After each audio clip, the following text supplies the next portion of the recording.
Hi everybody, and welcome to this brief description of the way in which I approach training people around solution focus therapeutic conversations. My name is Phil Jones. I've been doing this for some time, practicing solution focus in doing counselling work, coaching work, facilitation work, and also asked sometimes to do some training with other people in relation to solution focus, and this is how I do it. This is a bit of a romp through, probably 15 minutes, which will give a little taster of what you might experience if you came on one of the training courses I run. So this is what it is, just a romp through. Now, solution focus, let me tell you something about that. Developed by Steve DeShazer and N.C. Kuenberg Family Therapy Centre at Milwaukee. Very much a way of working that developed through practice.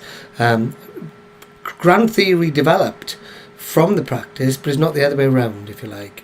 They noticed what they were doing, which worked well, and started to do more of it, which is obviously a really good thing to do in life. And I suppose one of the central principles of solution focus is do what works.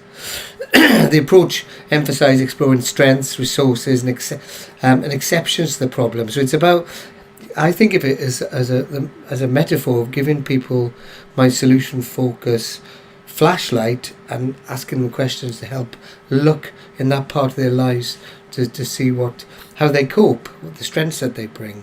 When does the problem that they've come with not exist, as well as thinking and talking about, helping them to think about a future emerging which would be better for them.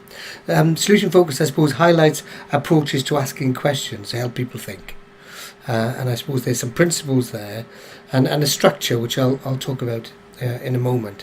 One of the many things I like about solution focus, Steve DeShazer famously said that solution focus only needs to be as good as everything else. And I like that, because I imagine people out there, people watching this video, are doing lots of different things that really works well with the individuals you work with, and there's no attempt to say, no, don't do that, do this. This is me sharing solution focus with you, and you probably haven't doing some thinking about whether or not it makes sense to you and you want to use it. So anyway, that's one of the many things I like about it. So in mental health work, solution focused questions are useful in a whole load of settings. Group work, sort of structured one-to-ones, the casual exchanges we might have with service users, sort of more task-based interventions, helping people think about housing, education, etc., etc. Solution focus values understandable language and the person's own language, actually, and their view of the world. Sometimes I guess it doesn't look like work, really. Sometimes we're just sitting with people, lending them our flashlight, asking questions to help them think. Where it does contrast with other therapy forms is that solution focus isn't dependent on finding out what's wrong and fixing it. It's not necessarily about exploring what's gone wrong in somebody's lives. It's actually more about asking questions about how they've managed so well, given that that's gone wrong. So that is a distinction, I suppose.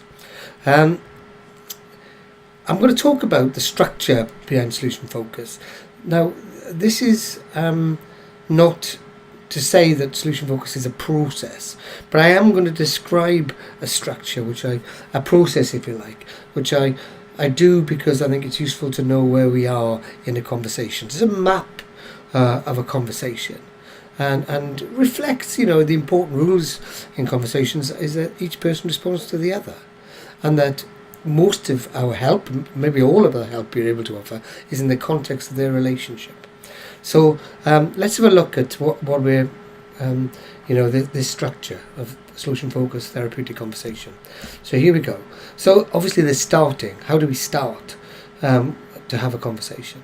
There's something about best hopes, and this is about asking people questions to help them to think was what they hoped from the time that we're together. Preferred future is a question to help them think about what they want from the future, so there's a distinction there. Number 4, what's already working for them, what's already going on in their lives, which is helping. Small signs of progress, what they might like to see happen as things get better, even better. And finally, appreciation, which is a chance to help people to think about what they value about themselves. So let's start at the top. Starting, problem-free talk. Sorry, bit jargony. Problem-free talk is really the kind of courtesy conversations we have when we first come up to with another human being. Hello, did you have trouble getting here? How was the traffic? Gosh, isn't it a beautiful day out there? That kind of social lubrication. Noticing strengths. Well, importantly, in subsequent sessions, and perhaps not the first one, is that we would start a session by saying, just wanted to ask, what have you been pleased to notice about the last week? Sounds like you had a difficult week. I wonder what were the times when things were perhaps not as bad? And so we just demonstrating it in a gentle and compassionate and interested and curious way, that we're just kind of with the flashlight sort of saying, wow, that does sound tough. Just wonder about the times when it wasn't quite as bad as others. Now, this is not to rubbish other people's experience at all, or kind of go, oh, let's not talk about the bad stuff, let's talk about the good stuff. It's not quite that. It's just about helping people to think about how they're managing. So that's starting. Best hopes. If this session was really useful to you, how would you know? What would happen along the way? How would you be at the end of this session if this session was really useful? What might other people in your life notice if this session was to be really useful? Notice these questions are about this meeting. It's about our time together today. Other questions might be about the preferred future. So this is the next stage. If things turn out for you in such a way that was best, how would you know? What would be like? What would be happening? How would you be living? What would your day-to-day be like?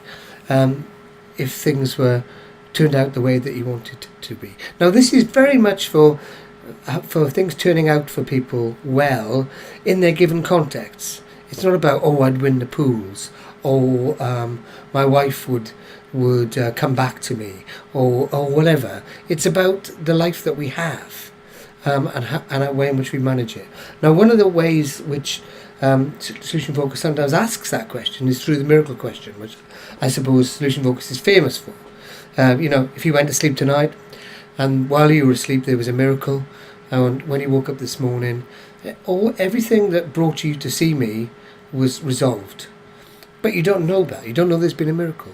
But you wake up in the morning, what's the very first thing you notice that they think, wow, that's different? Yeah. So, and then what would be the next thing? We like to work with tiny stages, actually, tiny little bits, tiny descriptions. So that's one way to ask a miracle question. Sorry, one way to ask a preferred future question, in the miracle question. Okay, so where are we? Preferred future. Next will be what's already working. So a great way of asking what's already working is to establish a scale between 0 and 10. 10 being as good as possible is our preferred future, what we've just been talking about. 0 would be so bad that, it probably you wouldn't even want to go on. Where would you put yourself on the scale? And then we wait. And people go, I don't know. And we say, take a moment to think. And they say things, 2, 3, 4, minus 300. And then we go, wow, okay. And we say, what's got you there, not lower? I mean, obviously, if it's minus 300, that happened to me once, and I said, how come it's not minus 400? What's got you to minus 300? And we were able to have a conversation about what was going well already in that person's life. But let's say somebody says a 3. We might say, what's got you to a 3 from a 0? How come not? So then we ask, what else? We lend them our torch, and they go around in their life thinking, coming up with reasons why they're at a 3 and not a 0, or what's already working. Kind of really useful. Doesn't always happen, but sometimes we might find people saying, maybe I'm a 4, once they've listed the things that have gone well. So we're just kind of helping them to bring to consciousness the things that they're doing that's already working, or the aspects of their life that are already working. Just kind of useful to be working from a perspective of strength, I guess. And scaling, here we go, small signs of progress. That's next. Scaling is going to be useful when we look at small signs of progress, because this is the point at which we're going to ask people, okay, so you said you're at a 3. If things started to get a bit better, maybe you're at a 3.5, what would you notice? What was the first things that you would notice as things got a little bit better for you? Again, it's for their lives. It's not I'm going to win the pools. It's not my wife's going to come home. It's about giving you life that you have. What would tell you that things were a little bit better? We're looking for descriptions here, salami slices. Really useful to because people often say, I wouldn't be depressed or something. We might say, what would you... Okay, so you wouldn't be depressed. What would be going on instead of that depression? What would be going on in your life? So, small signs of progress, tiny signs. And importantly and finally, the last bit of the session, though of course, in conversations sometimes we jump around, but I think it's really useful for having structured sessions, certainly to finish in this way, is that we're asking people, what have you been most pleased to notice about yourself over the last hour? What if you mentioned you were very close to your elder brother?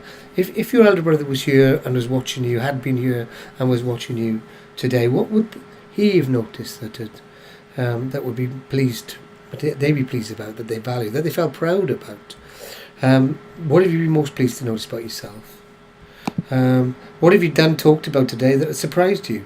What have you been most pleased about today? What have other people, what might other people be most pleased about you? And also the thing is, it also gives us a chance to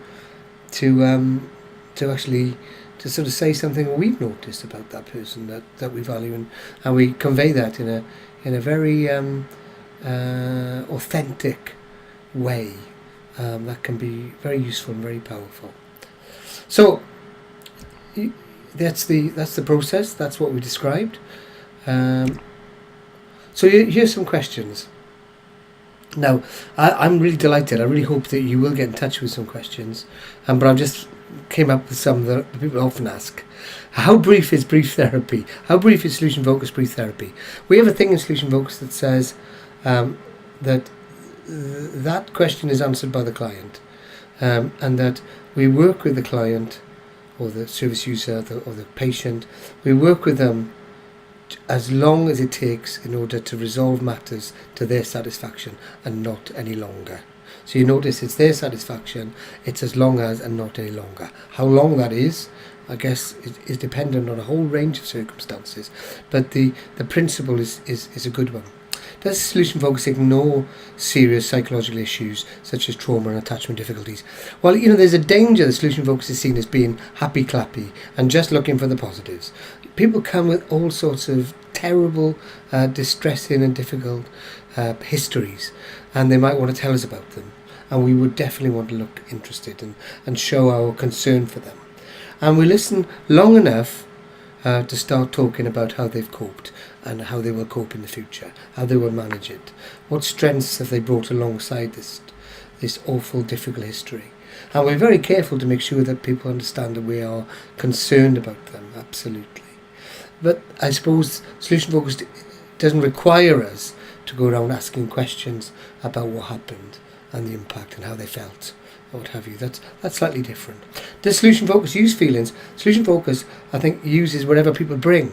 And if it's thoughts, ideas, theories, feelings, descriptions, experiences, whatever they bring, that's what I would be working with. And I would be thinking very hard about using the language that people use, because I think the language is an expression of people's internal worlds, isn't it? We know that.